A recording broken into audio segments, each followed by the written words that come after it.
Thank you, Mr. Speaker. Just sitting here, I was... Gentleman yield himself such time as he may consume. Yes, Mr. Speaker. I yield myself recognized. as much time as I consume. Just sitting here, I was contemplating the end of the year, and that at the end of the business that we will conduct today, men and women from both sides of the aisle will pass each other in the well or in the hallway, and will wish each other health for the new year. We'll wish each other goodness, happiness. We'll all look forward to going back to our home districts and spending time with our family, with our friends, looking back on the year, assessing the good things that have happened, some of the not so good things, but primarily focusing on the good things that have happened to all of us this year. And the word that when I often say to people, I wish you peace. I wish you peace in the new year. I wish you a peaceful mind is what I'm suggesting. That we can go home, relax. Nothing that we are doing today will give peace of mind to the middle class in this country. Nothing that we will do today will give them that peace of mind. And I think that is more than regrettable. It's unacceptable that men and women in this country, hard-working, middle-class people who are desperately trying to keep their homes, to afford education, college education for their children, to afford health care, to be able to see their doctor, who are trying to put food on the table, pay the heat bill, maybe afford the rent, are struggling. This is not a story that is only in my district.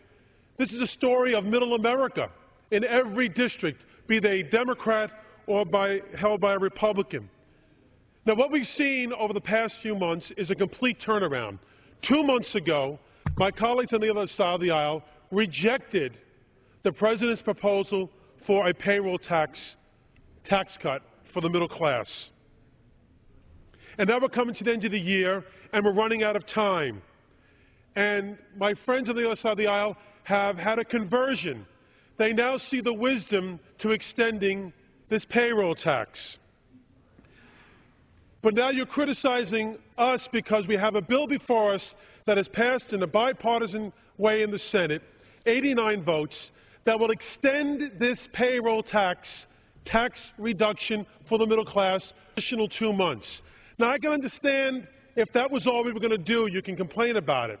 But we'll have opportunity to come back within the next 2 months and do it for the rest of the year. Quite frankly, we can make it permanent as far as I'm concerned. But we can come back and do that. We ought not be squabbling about time. It's only 2 months. Don't pretend that you're working on behalf of the middle class. Don't pretend you are the working class hero. You're not. You're not. Cheryl Williams, a constituent of mine from the Bronx, one of the many middle-class workers in my district, will have to pay an extra $1,000 a year to afford heating oil for their home if they do not get this tax decrease that they have been hoping for and they've been reading about that is going to happen. Now, all of a sudden, it may not happen. I just want to remind my colleagues, this is not cotton candy economics. One of my colleagues on the other side of the aisle, Mr. Ryan, used the term, this is cotton candy economics. This is not cotton candy economics, Mr. Speaker. This is bread and butter economics for my constituents and for the middle class. The word disingenuous doesn't do justice to what's happening here today. This is either an extension of a $1,000 tax credit or it is a tax cut or it's not. As simple as that. This is either a tax cut for the middle class or it's not. A no vote is a vote against the middle class tax cut. It is simply that simple. Don't do this now. Give people, the American people, the peace of mind they deserve this holiday season. Let them know that this tax cut will be extended. And with that, I reserve the balance of my time. The gentleman reserves the balance of his time. The gentleman from Michigan.